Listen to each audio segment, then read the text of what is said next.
지금 이 연말이 되면 교회는 여러 사역자들을 필요로 합니다. 저희 교회도 지금 몇 주 전부터 사역 지원을 받고 있습니다. 오늘 말씀은 교회에서 사역을 할 때 우리가 붙들어야 할 원리, 원칙, 이게 무엇인지 나누려고 합니다. 교회 사역만이 아닙니다. 오늘 말씀의 제목이 제자의 사역 원리인데 제가 강조하고 싶은 건 사역이 아니라 제자입니다. 이 제자의 사역이란 교회 안에만 있지 않습니다. 왜냐하면 우리 주님은 교회 안에서만 우리가 제자가 되기를 바라시는 게 아니라 가정에서도 제자가 되기를 원하시고 일터에서도 제자가 되기를 원하시고 사업을 할 때도 우리가 제자로서 사업을 하기를 바라시기 때문에 제자의 사역 원리란 열린 베데교회 안에서 사역할 때 필요한 원리가 아니라 우리가 일상의 모든 삶을 제자로 살아낼 때에 내가 어떤 원리를 가지고 살아야 하는지에 대한 말씀이기도 합니다.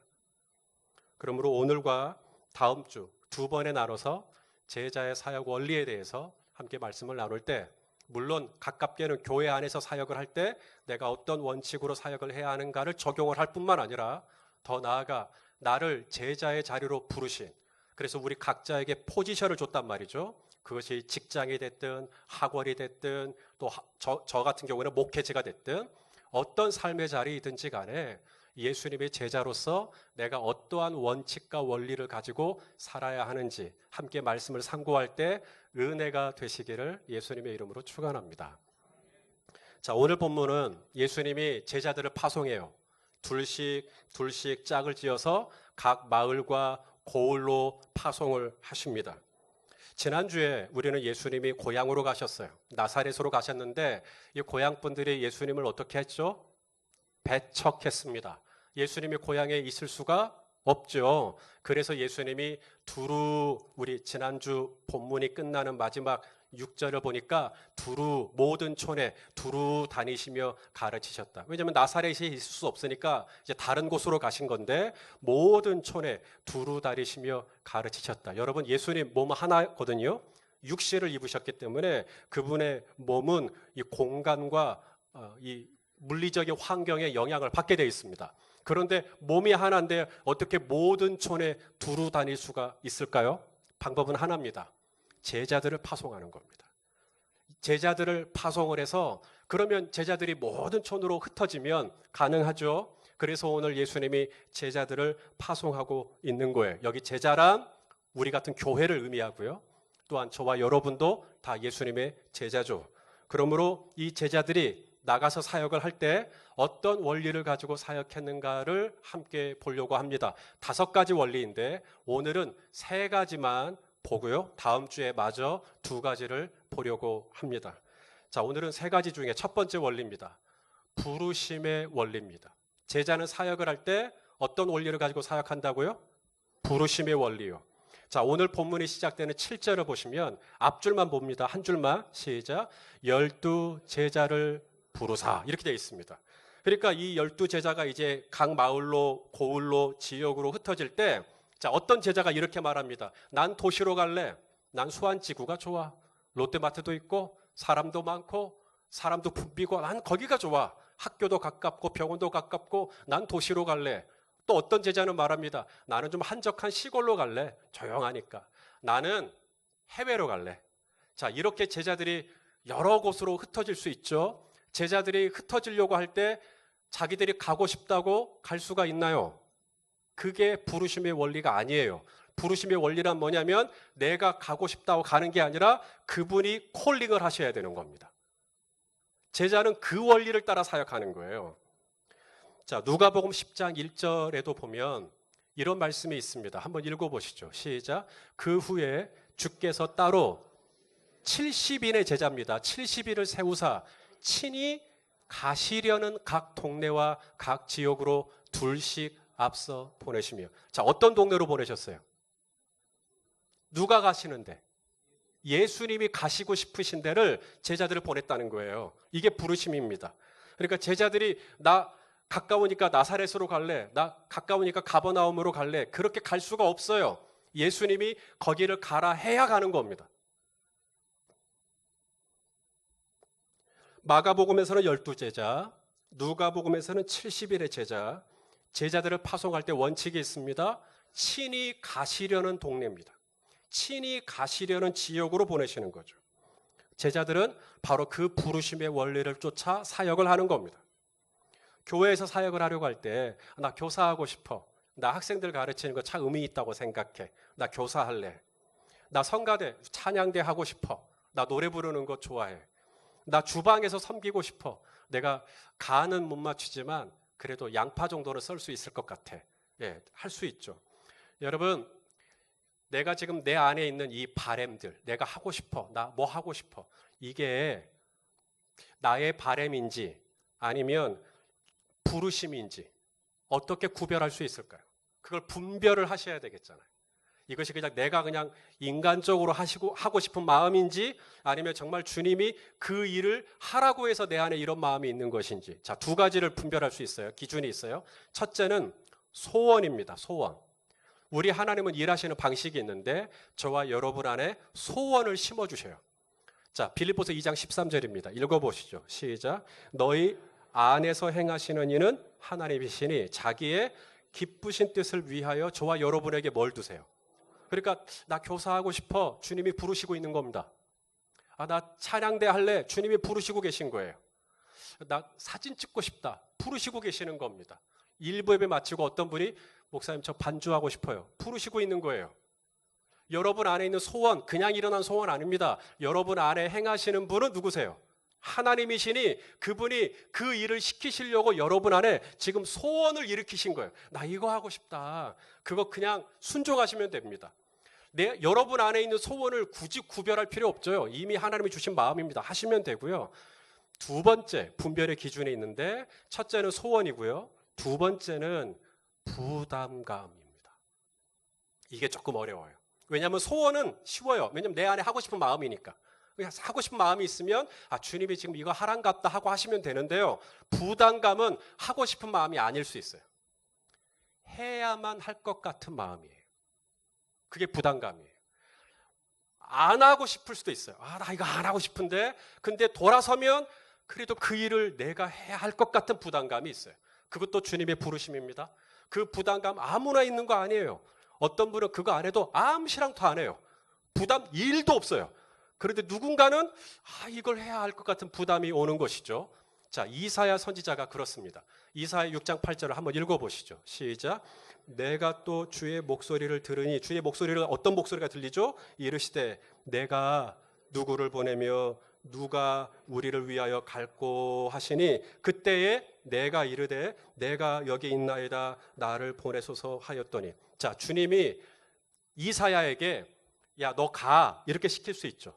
너 거기 가서 그 일 해 할 수 있죠. 근데 하나님이 이사야에게 어떻게 하셨다는 거예요? 너 가가 아니라 누가 갈까? 누군가는 거기 갔으면 좋겠는데, 누군가는 그거 했으면 좋겠는데, 그 부담감이 오니까 이사야가 뭐라고 응답해요? 주여, 저 여기 있습니다. 제가 가겠습니다. 이거예요. 누가 갈까? 이렇게 꼭 찝지는 않으세요. 그런데 내가 해야 할 것 같은 거예요. 내가 가야 할 것 같은 거예요. 그 부담감, 부르심입니다. 교회 사역은 누가 하는가? 돈 있는 사람 안 합니다. 시간이 남아도는 사람은 더더욱 아니고요. 교회 사역은 누가 하느냐? 제자가 합니다. 예수님이 오늘 마가복음에서도 12제자를 부르셨고요. 누가복음에서도 70일의 제자를 파송하셨습니다. 교회 사역은 아무나 하는 거 아닙니다. 사회적인 지위가 높다고 하는 것 아닙니다. 교회 사역은요, 제자만 할 수 있어요. 제자가 누군가? 주님이 부르신 사람이에요. 그리고 그 일을 시키시는 분이죠. 우리가 제자를 마데테스라고 합니다. 마데테스. 이게 뭐냐면 주님이 어디로 가든지 따라가는 사람이에요. 그게 마데테스예요.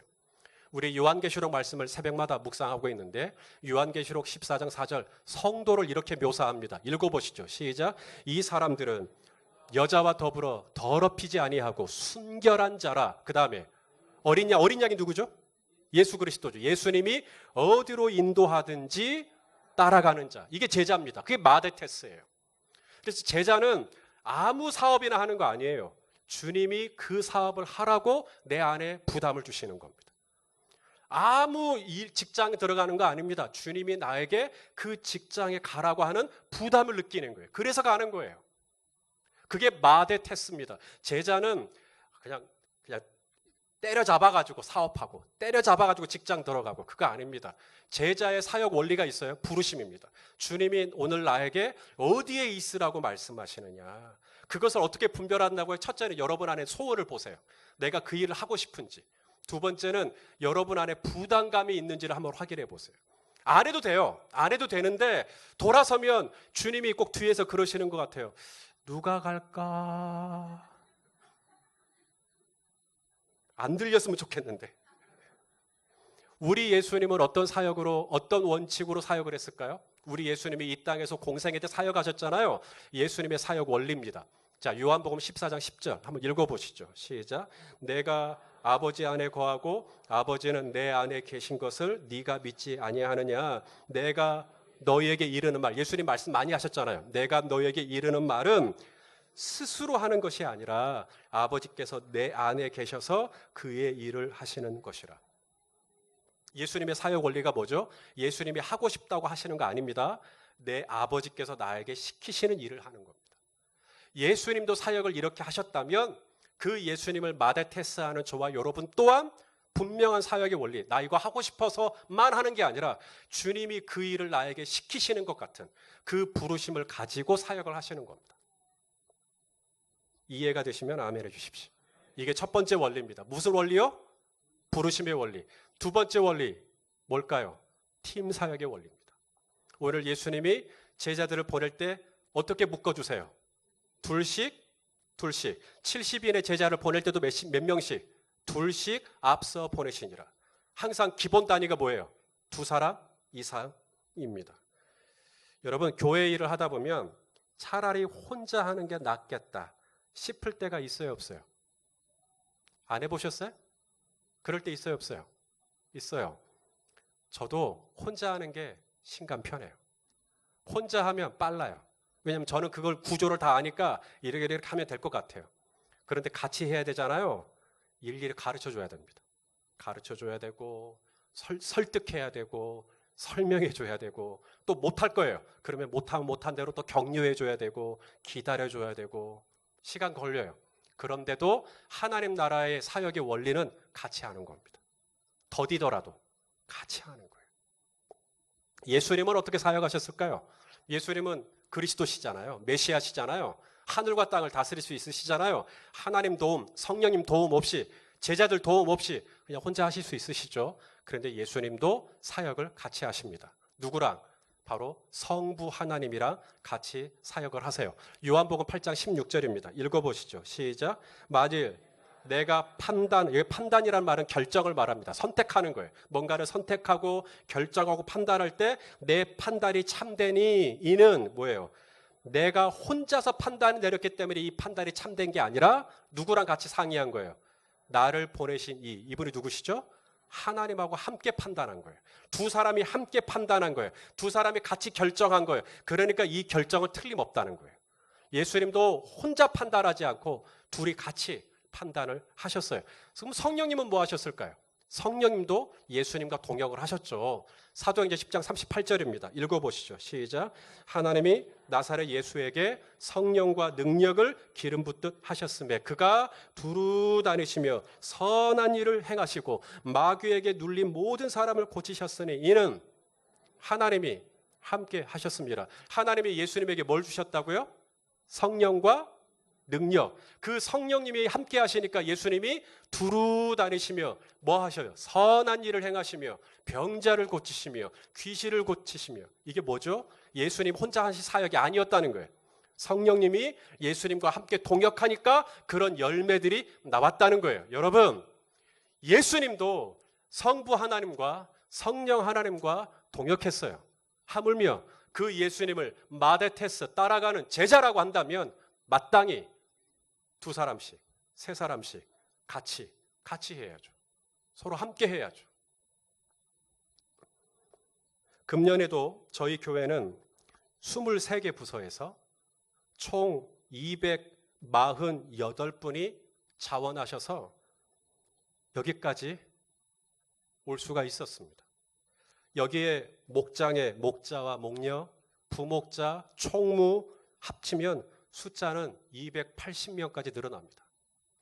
지난주 장로 피택 선거를 위한 공동의회를 열었는데 공동의회 명부, 공동의회 재적수가 600명이 넘습니다. 600명이 넘는 분들 중에 240분이 넘는 분들이 이 교회의 사역을 곳곳에서 감당해 주신 겁니다. 약 3명 중에 한 분은 사역을 하시는 거죠. 저희 교회는 3분의 1 정도 되는 분들이 사역을 하고 계시니까 사역을 하시는 분들은 제자고 3분의 2는 그냥 주일날 나와서 예배만 드리니까 제자가 아니겠죠. 예, 표정이 이러실 줄 알았습니다. 예. 둘씩이라는 말에는 엄청난 의미가 들어있어요. 저는 예수전도단 출신 목사예요. 예수전도단에서 훈련 받았어요. 예수전도단에서 노방전도를 많이 하거든요. 노방전도 할 때 몇 사람씩 보낼까요? 2사람씩 보냅니다. 그러면 저랑 이제 한 분이랑 같이 광주 시내 우체국에서도 전도하고 또 지하상가에서도 전도하고 2사람씩 가요. 그러면 2사람이 한 사람 딱 붙들고 2사람이 막 하나님 나라 복음을 얘기할까요? 2분 중에 몇 사람? 한 사람만 전도합니다. 그럼 한 사람은 꿀먹은 벙어리죠. 한 사람은 뭐 해야 될까요? 기도하셔야 됩니다. 그게 2사람의 원리예요. 한 사람은 전도하고요. 한 사람은 영적 전쟁을 해야 합니다. 왜냐하면 마귀가 전도를 전하는 이 시간 방해하거든요. 어떻게 해요? 믿지 아니하는 자들의 마음을 혼미케 한다 그랬어요. 믿지 아니하는 자들의 마음을 깡깡하게 만들어요. 오늘 이 시간에도 말씀에 선포되지만 여러분 안에 이 마음을 강팍하게 하는 일들이 지금 원수들이 하고 있는 겁니다. 그래서 이 복음이 들어가지 못하도록, 말씀이 들리지 못하도록, 은혜 받지 못하도록 하고 있는 것이죠. 우리 배웠잖아요. 길가와 같은 마음, 돌밭과 같은 마음. 마귀가 그렇게 우리의 마음을 굳어버리게 만듭니다. 그러니까 영적 전쟁을 해야죠. 하나님, 지금 내 옆에 있는 이 형제님이 저분에게 예수 그리스도를 전할 때 저분이 마음을 열고 복음을 받아들이게 해주십시오 하고 방언으로 서로 막 속으로 기도하면서 기도합니다. 그럴 때 이제 역사가 일어나죠. 그러면 이분이 마음을 열어요. 저 예수님 믿겠습니다. 저 하나님의 자녀가 되겠습니다. 와, 결심을 하겠다 그래요. 그러면 이제 축하를 해주는 거죠. 여러분, 누구 덕분입니까? 전도한 사람 덕분이죠. 전도한 사람도 잘했거니와 누가 또 했어요? 기도한 사람도 잘한 것이죠. 그게 둘씩의 원리예요. 앞으로 나가서 선교지에 가서 그 험한 곳에서 고산족들 아이들 데리고 복음을 전하고 계시는 선교사님도 잘하고 계신 거니와 이 땅에서 그 선교사님을 위해서 기도해주고 선교사님 필요한 거 물질 보내주고 그걸 하고 있는 저와 여러분에게도 동일한 분깃이 있다는 거예요. 다윗이 전쟁에 나가서 싸웁니다. 원수들과 싸울 때 이기죠. 이기고 나서 이제 이 원수들에게서 취한 전리품들이 있을 거 아닙니까? 전쟁을 하고 난 다음 이 전리품들을 다 모아서 가지고 와요. 그러면 이걸 나눠야 되잖아요. 그러면 전쟁에 참여한 사람은 한 6, 전쟁에 참여하지 않은 4 이렇게 나눴느냐? 아니요. 전쟁에 참여한 사람도 절반, 전쟁에 참여하지 않은 사람도 절반. 그게 성경적인 원리입니다. 자, 다윗이 이렇게 얘기합니다. 사무엘상 30장 23절 24절 읽어보시죠. 시작. 다윗이 이르되 나의 형제들아 여호와께서 우리를 보호하시고 우리를 치러 온 저 군대를 우리 손에 넘기셨은즉 그가 우리에게 주신 것을 너희가 이같이 못하리라. 이 일에 누가 너희에게 듣겠느냐. 전장에 내려갔던 자의 분깃이나 그 다음 소유물 곁에 머물렀던 자의 분깃이 동일할지니 같이 분배할 것이니라. 그러니까 여러분이 사역을 지원을 하고 이 교회 안에서 구석구석 들어가 사역을 하시는 것은 분명 분깃이 있을 거예요.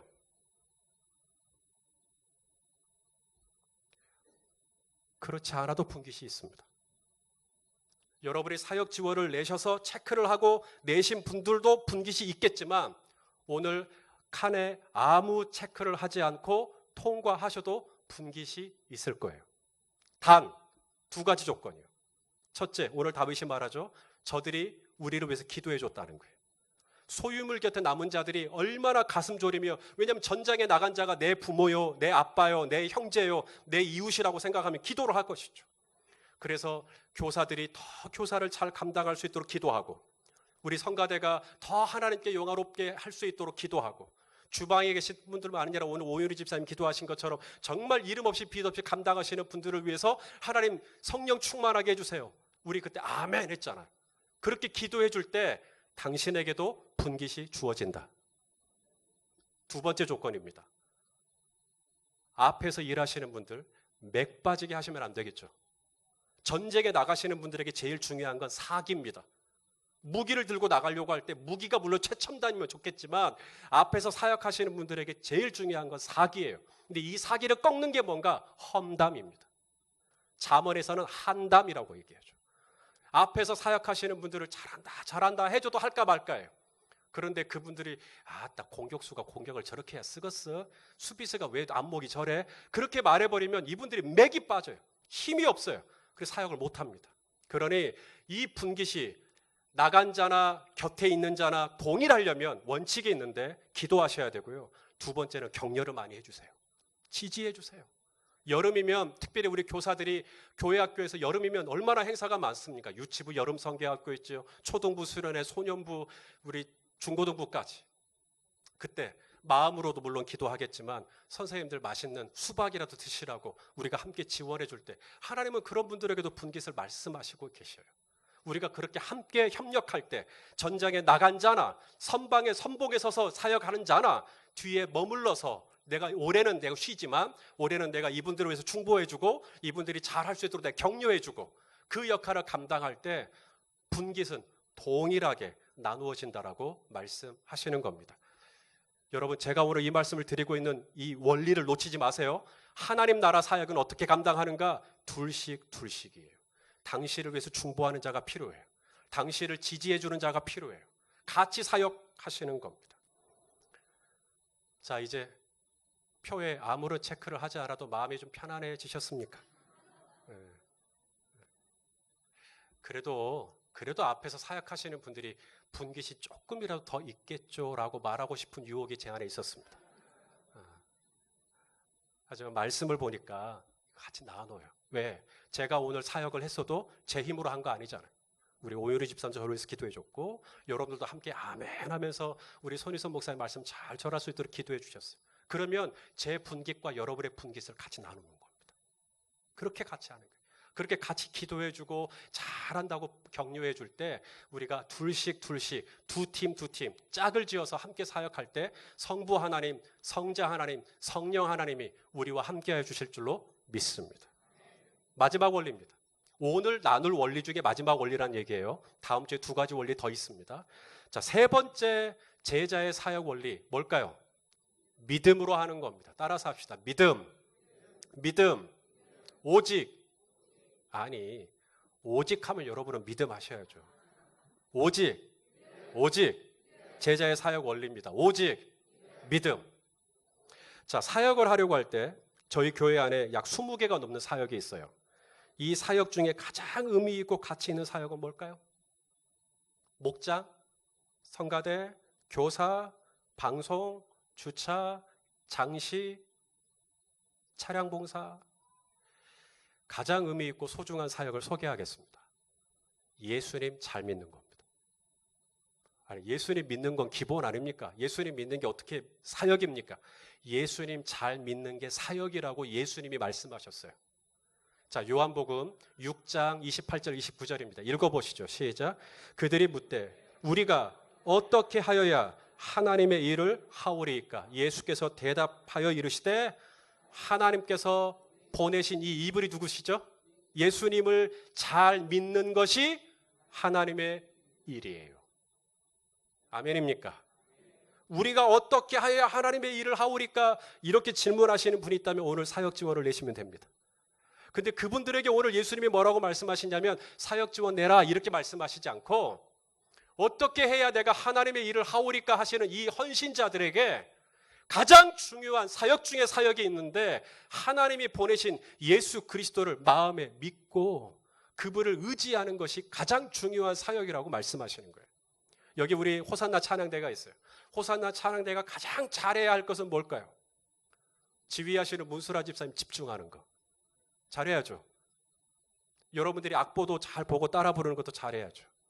하지만 찬양대가 됐든 교사가 됐든 주방봉사가 됐든 여러분이 가장 잘해야 할 것은 뭐예요? 하나님의 아들 예수 그리스도를 잘 믿는 것. 어떤 걸 믿어야 될까요? 이걸 믿으셔야 돼요. 하나님 아버지께서 나에게 꼭 필요한 것은 채워 주실 것이라는 믿음. 나를 제자로 부르셨잖아요. 그리고 나에게 이제 당신이 하시려는 일들, 당신이 가시려는 곳으로 보내셨어요. 그냥 빈손으로 보내시는 거 아닙니다. 보내실 때에 하나님께서 꼭 필요한 일은 채워 주실 것이라는 믿음을 가지고 하시는 거예요. 자, 오늘 본문 7절에 다시 한번 풀로 한번 읽을 건데, 제자들을 보내실 때 그냥 빈손으로 안 보내세요. 뭘 주고 보내세요? 읽어보십시다. 시작. 12제자를 부르사 둘씩 보내시며 뭐라 그래요? 더러운 귀신을 제어하는 권능을 주시고. 자, 이렇게 말씀이 됐다고 생각해 보세요. 12제자를 부르사 둘씩 보내시며 이르시되 더러운 귀신을 제어해라. 더러운 귀신을 쫓아내라. 이렇게 하실 수 있죠. 그런데 더러운 귀신을 쫓아내라고만 말씀하시지 않고 더러운 귀신을 제어할 수 있는 뭘 주세요? 권능, 힘을 주시는 거예요. 더러운 귀신을 맞설 수 있는, 더러운 귀신을 대적할 수 있는 무기를 주셔야 될 거 아닙니까? 그거 주겠다는 거예요. 권능 줄 테니까 걱정하지 말고 나가라 라고 말씀하시는 것입니다. 제자들이 사역을 할 때 사역을 잘해야죠. 사역을 잘해야 되는데 사역을 잘한다는 게 뭐냐면 예수님 잘 믿는 거예요. 근데 예수님 잘 믿는다는 게 뭐냐면 주님이 내가 어떤 사역을 하든 그 사역에 꼭 필요한 것은 주님이 채워주실 것이라는 믿음을 가지고 있으셔야 됩니다. 주님이 그냥 공꽃으로 나를 사역을 시키시는 게 아니라 목사님 제가 반주를 잘 못해요. 오늘 일부 예배 끝나고 그래서 제가 반주를 쉰 지가 4년이 넘어요. 어떻게 하면 좋아요? 그래서 제가 그랬죠. 일부 때 설교 못 들었냐고. 주님이 부르셨으면 채워주신다고. 걱정하지 말고 하시라고. 쓸런지 안 쓸런지는 모르겠어요. 네. 사랑하시는 여러분, 우리에게 믿음이 있으셔야 돼요. 뭐요? 주님이 그 일을 시키셨다면, 그 일을 맡기셨다면 필요한 모든 것을 채워주실 것이라는 믿음 말입니다. 오늘 예수님이 제자들에게 우리 먼저 이 말씀부터 같이 읽어요. 베드로전서 4장 11절 말씀인데 제가 참 좋아하는 말씀입니다. 우리말 번역으로 제가 준비를 했어요. 읽어봅시다. 시작. 누구든지 말을 하려면 어떻게 해야 돼요? 하나님이 말씀하시는 것처럼 해야 돼요. 누구든지 일을 하려면, 섬기려면 뭐예요? 하나님이 공급하시는 권능, 힘으로 하는 것 같이 하셔야 돼요. 내 재주로 가르치는 거 아닙니다. 내 재주로 반주하는 것 아닙니다. 하나님이 주시는 힘으로 하는 거예요. 그러니까 제자의 사역 원리는 뭐냐면 목사님 저 이거 오랫동안 했어요. 그래서 사역하는 건 굉장히 위험합니다. 내가 이 일을 오래 했다라는 경험으로 사역하는 게 아니라 내가 이 일을 감당하면 주님이 이 일을 감당할 수 있도록, 내가 목자의 직분을 감당할 수 있도록, 내가 찬양대의 직분을 감당할 수 있도록 주님이 필요한 권능을 때를 따라 공급해 주실 것을 믿고 하시는 거예요. 예수님이 제자들을 보내실 때 지팡이 외에는 아무것도 가지지 말라고. 돈도 있어야 되잖아요. 빵도 있어야죠. 저녁에 잠자려면 숙소도 있어야죠. 근데 그냥 가래요. 그냥 가래요. 왜 이런 말씀을 하셨을까요? 배가 고프면 양식을 어떤 방법으로든지 채워주시고, 잠자리가 필요하면 하나님이 어떤 가정의 집이든 오픈하게 하셔서 너희의 숙소를 내가 제공해 줄 테니 걱정하지 말고 나가라는 거예요. 여러분, 이 믿음을 가지고 사역하실 수 있기를 바랍니다. 아브라함이 조카 롯에게 이렇게 말해요. 네가 우하면 내가 좌하고, 네가 좌하면 내가 우하고, 네가 우하면 내가 좌하리라. 이게 참 놀라운 제안이에요. 조카 롯에게 좋은 것 네가 먼저 선택하라는 거예요. 네가 좋은 땅 먼저 가지라는 거예요. 아브라함이 어떻게 이런 담력을 가질 수 있었죠? 아브라함이 이런 담력을 가질 수 있었던 계기가 있었어요. 아브라함이 하나님의 부르심을 받아서 가나안 땅에 왔는데 가나안에 딱 오자마자 기근이 들어요. 그러니까 이제 먹고 살 게 없는 거죠. 그래서 애굽으로 내려갑니다. 애굽으로 내려갈 때 자기 아내가 너무 예뻐요. 그래서 사람들이 자기 죽이고 아내를 취할 것 같은 거예요. 그러니까 아내한테 그래, 우리 결혼한 사이라고 말하지 말고 너 내 누이니까, 또 실제적으로 누이고요. 그러니까 그냥 내 누이라고 하자, 이렇게 얘기를 합니다. 그랬더니 아니라 다를까 애굽의 바로 왕이 아브라함의 아내 사례를 보고 한눈에 반합니다. 그리고 아내로 취하려고 하죠. 그때 바로가 아브라함에게 누이인 줄 알았으니까 누이를 취할 때에 그냥 공꽃으로 취하지 않았겠죠. 낙타, 양떼, 소떼, 나귀, 수많은 남녀 종까지 줍니다. 그리고 나서 이제 사라를 데려와요. 데려온 첫날 하나님이 바로의 가정을 재앙을 내리십니다. 그래서 바로가 깜짝 놀래가지고 다음날 아브라함을 불러서 네 아내 데려가라 그래요. 데려가라고 할 때 내가 어제 줬던 거 다시 내놔가 아니라 그거 그대로 다 가져가라고 말합니다. 아브라함은 잘못했어요. 왜냐하면 애굽으로 내려간 자체가 잘못한 거고 실수한 거예요. 그런데 하나님은 선하게 아브라함의 모든 필요를 다 채워주셨어요. 그때 아브라함이 뭘 깨닫냐면 이 물질이라는 게 내가 막 애쓴다고 해서 내 손에 들어오는 게 아니라 하나님 아버지께서 문을 열어주셔야 물질도 생기는 거구나. 하나님 아버지께서 우리 가정의 필요를 다 아시고 채워주시는구나. 이걸 아브라함이 깨달아요. 그 다음부터 조카 롯에게 뭐라 그러냐면 목자들이 막 서로 땅이 좁아서 싸우니까 야 롯아 네가 먼저 골라. 삼촌 진짜요? 그래 네가 먼저 골라. 그때 요단 동편 에덴 동산과 같았던 그 땅을 롯이 딱 고릅니다. 하지만 아브라함은 전혀 문제가 없죠. 왜냐하면 아브라함은 네가 아무리 좋은 땅을 골라도 하나님께서 아브라함의 필요를 아실 것을 아브라함은 믿었기 때문입니다. 하나님이 100세 된 아브라함에게 아들 이삭을 바치라 그래요.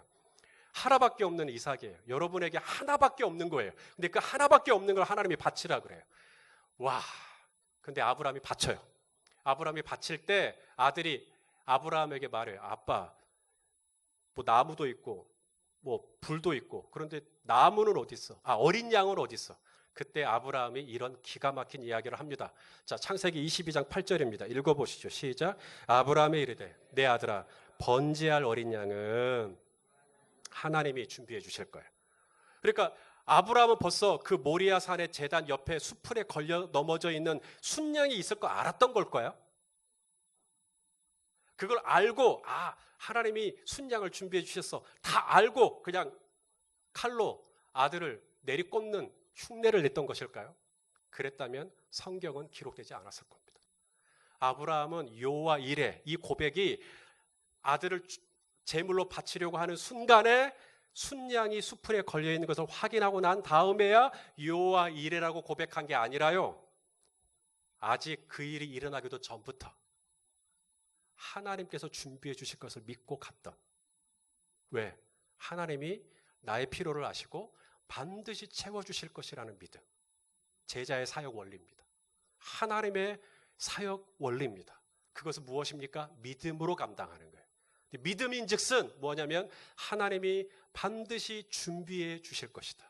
하나님이 채워주실 것이다. 물질이 필요하면 물질 주시고요. 사람 필요하면 사람을 보내주실 것이다. 믿으실 수 있기를 바랍니다. 이것이 제자의 사역 원리입니다. 이것이 하나님 나라의 사역을 감당하는 원리입니다. 그것은 살아계신 하나님께서 내 모든 필요를 아시고 나의 모든 것을 때를 따라 정확하게 채워주실 것을 믿고 하시는 것이죠. 안식월을 마치고 교회에 돌아오니까 이제 성전 건축하냐고 묻는 분들이 더러 계셨습니다.